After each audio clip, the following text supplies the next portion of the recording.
King Jesus, King Jesus. Okay. Hey, I've been meaning to do a report on this for a while now, since it happened. The president met with the Prime Minister of Israel in the White House last Wednesday. You know, the president don't like this creep, Netanyahu, because he's a killer. And the president knows he's a killer. And the president knows that this creep is plotting on his life, along with the Zionists in America, you know, who work for him. And the president knows that this creep is behind the resistance in Congress to his agenda. So let's listen a little bit to what the president said after meeting with this creep. Throughout the summer, obviously all of us were deeply concerned about the situation in Gaza. I think the American people should be very proud of the contributions that we made through the Iron Dome program to protect the lives of Israelis at a time when rockets were pouring into Israel on a regular basis. I think we also recognize that we have to find ways to change the status quo so that both Israeli citizens are safe in their own homes, and school children in their schools from the possibility of rocket fire, but also that we don't have the tragedy of Palestinian children being killed as well.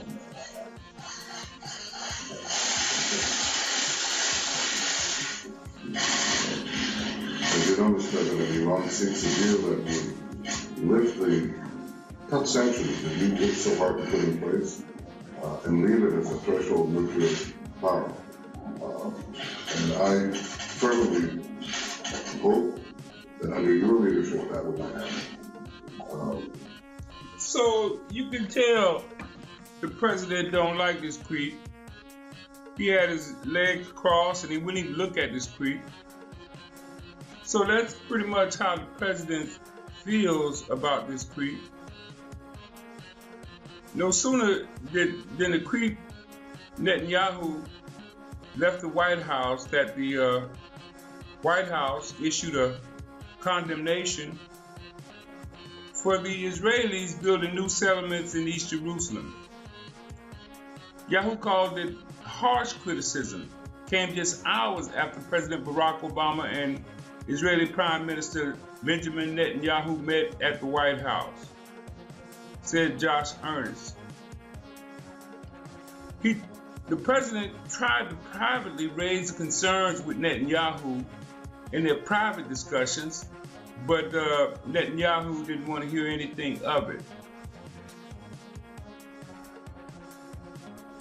So the White House also condemned what it called the recent occupation of residential buildings in Silwan, an Arab neighborhood in East Jerusalem where several hundred-yard hardline Israeli settlers have moved in recent years. Ernest called the move provocative and said it would escalate tensions at a moment when those tensions have already been high. Now, Haaretz, the Israeli national newspaper, jumped in today with widespread criticism of Netanyahu. Said in their analysis, they said he failed to keep the trip low-key. There you see the picture of Netanyahu trying to stare at the president like the president should be scared of him. But it goes on to say that in a meeting that he held in New York, the meeting was supposed to end with basically as a photo op with Netanyahu taking pictures of shaking hands with the president and everybody smiling, but the president wouldn't smile at this creep. I wonder why so many people think he's part of the New World Order. You can't be part of the New World Order when you have disdain for the Israeli Jewish Prime Minister of Israel. So the president obviously is not a part of the New World Order.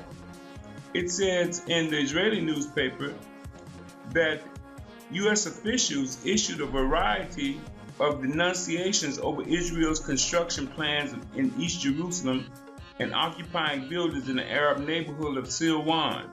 The denunciations, they say, astonished the Prime Minister and his men.